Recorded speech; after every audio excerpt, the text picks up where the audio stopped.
প্রথমেই আমি আপনাদের একটা প্রশ্ন করতে চাই। আলু ১ সেকেন্ডে কত দূরে যায় জানেন? প্রায় ৩ লাখ কিলোমিটার। এই হিসাবটা বের করতে আধুনিক বিজ্ঞানীদের কত আধুনিক যন্ত্রপাতি লেগেছিল। লেজার থেকে শুরু করে বিভিন্ন স্যাটেলাইট, সুপার কম্পিউটার এসব ব্যবহার করে তবেই এই হিসাব দিতে পেরেছিলেন। কিন্তু যদি বলি আজ থেকে ৭০০ বছর আগে কোনো ল্যাব ছাড়াই ভারতের একজন পণ্ডিত এই একই সংখ্যার কাছাকাছি একটা মান লিখে গিয়েছিলেন, তাও আবার কোনো আধুনিক যন্ত্রপাতি ছাড়াই। আসলে এই ভিডিওটা করার উদ্দেশ্যটা হচ্ছে এটাই। অনেকে বলে যে প্রাচীন ভারতে সব ছিল। কি ছিল? কারা কারা তার ক্ষেত্রে অবদান ছিল যা ইউরোপিয়ানদের অনেক আগেই তারা আবিষ্কার করে গিয়েছিল? সেই সমস্ত ব্যক্তিদের অনুসন্ধান করা, প্রাচীন ভারতকে অনুসন্ধান করাই হচ্ছে আমাদের মূল লক্ষ্য। আপনাদের কলম খাতা কিছুই লাগবে না, শুধু মন দিয়ে দেখুন, শেষে নিজেই অবাক হয়ে যাবেন। চতুর্দশ শতাব্দীতে অর্থাৎ প্রায় ৭০০ বছর আগে দক্ষিণ ভারতের পণ্ডিত সায়নচার্য ঋগ্বেদের একটা মন্ত্রের ব্যাখ্যা লিখতে গিয়ে একটা শ্লোক রচনা করেন। সেই শ্লোকটা হচ্ছে তথা চ স্মর্জতে পরিকল্পনায়ম যোজনানম সহস্রে দে দে সতে দে চ যোজেন একেন নিমেষার্ধেন ক্রমমান নমস্ততে। এর বাংলা মানে করলে দাঁড়ায়, হে সূর্যদেব নমস্কার, আপনার আলু আধা নিমেষের সময় 2202 যোজন পথ পার হয়ে যায়। এবার তাহলে প্রশ্ন উঠবেই, যোজন আর নিমেষ আবার কি জিনিস? এগুলো দিয়ে আলুর গতি বোঝা যায় কিভাবে? এর উত্তরটা খুব সহজ। তখনকার দিনে কিলোমিটার বা সেকেন্ড বলে কোনো একক খুব বিশেষ প্রচলিত ছিল না। তখন দূরত্ব মাপা হতো যোজন দিয়ে, সময় মাপা হতো নিমেষ দিয়ে। আজ আমরা শুধু এই দুটো পুরনো এককের মান আজকের ভাষায় বসিয়ে দেখব, তাহলেই আসল হিসেব বেরিয়ে আসবে। হিসেবটাকে দুটো ধাপে ভাগ করে নিই। প্রথমে দূরত্ব, তারপর সময়। ধরুন আপনার বাড়ির কাছে একটা বাজার আছে, সেই দূরত্বটা আপনি চাইলে পা গুণে মাপতে পারবেন, চাইলে মিটারে মাপতে পারবেন, আবার চাইলে কিলোমিটারও মাপতে পারবেন। ঠিক তেমনই প্রাচীন ভারতের মানুষরাও একটি অন্য এককের দূরত্ব মাপতেন। তাদের সেই এককের নাম ছিল যোজন। এবার ১ যোজন মানে আজকের হিসাবে কত কিলোমিটার? চলুন সেটাই হিসাব করে বের করি। আমার মনে হয় অনেকে জানেন, তথাপিও আমি বলছি আপনাদের। বেশিরভাগ গবেষক ধরে নেন ১ যোজন ইকুয়াল ৮ মাইল, আর ১ মাইল মানে প্রায় ১.৬ কিলোমিটার। এবার ১.৬ দিয়ে যোজনের মানকে গুণ করলেই হবে। তাহলে হিসাবটা অনেকটা এরকম হবে, ১ যোজন ইকুয়াল ৮ ইন্টু 1.6 ইকুয়াল ১২.৮ কিলোমিটার। মানে ১ যোজন প্রায় ১৩ কিলোমিটারের কাছাকাছি। এবার শ্লোকে কি বলা হয়েছিল সেটা দেখি। সেখানে বলা হয়েছিল আলু 2202 যোজন পথ পার হয়। এটাকে যদি কিলোমিটারে বদলাতে হয় শুধু গুণ করতে হবে।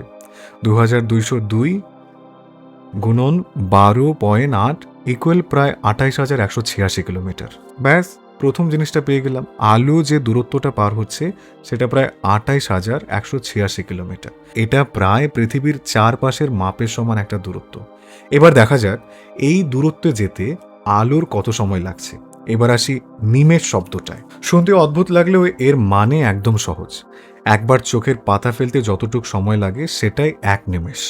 এবার একটা জিনিস করে দেখুন, ঠিক ১ সেকেন্ড সময়ে কতবার চোখের পাতা ফেলা যায় গুনে দেখুন তো। প্রাচীন হিসাব বলছে প্রায় ৪ বার। মানে ১ সেকেন্ডে প্রায় ৪ বার চোখের পাতা ফেলা সম্ভব। তার মানে ১ সেকেন্ডকে ৪ ভাগে ভাগ করলে প্রতিটা ভাগই ১ নিমেষ।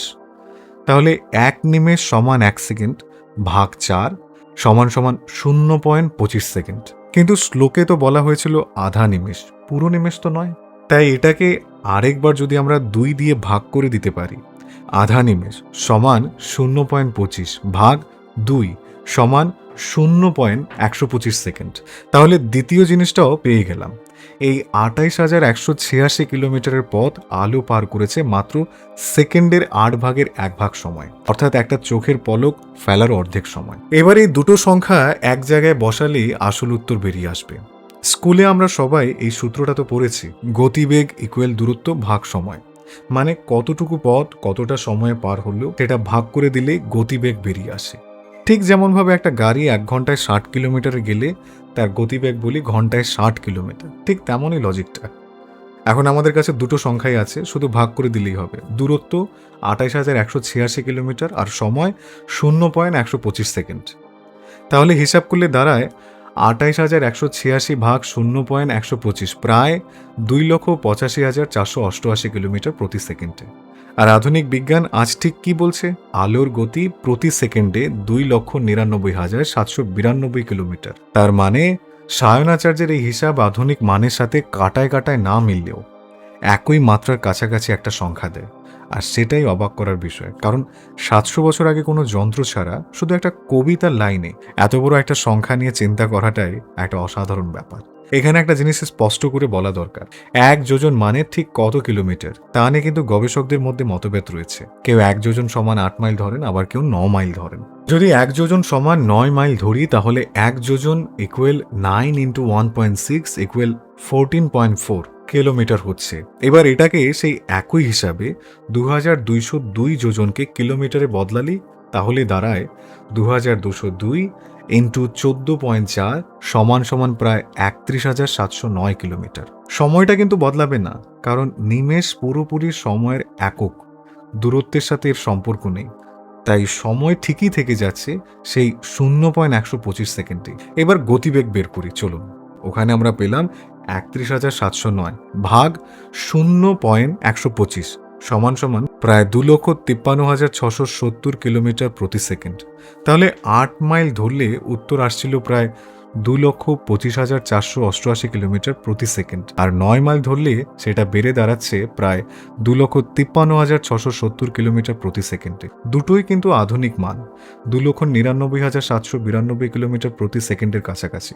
তাহলে এত বছর আগে কিভাবে একজন মানুষ সাধারণ একটা শ্লোকের মাধ্যমে এই ধরনের গভীর ফিজিক্সের ব্যাখ্যা দিতে পারে? থেকে বোঝা যায় প্রাচীন ঋষিরা জানতেন শুধু সংখ্যা মুখস্থ করালে তা কয়েক প্রজন্ম পরে হারিয়ে যেতে পারে এবং মনে রাখতেও সমস্যা হতে পারে, কিন্তু সেই সংখ্যাকে যদি ছন্দে শ্লোকে বেঁধে দেওয়া যায় তাহলে তা মানুষের মুখে মুখে শতাব্দীর পর শতাব্দী ধরে থেকে যাবে এবং হিসেব কষে আসল মান বের করে নিতেও পারবে।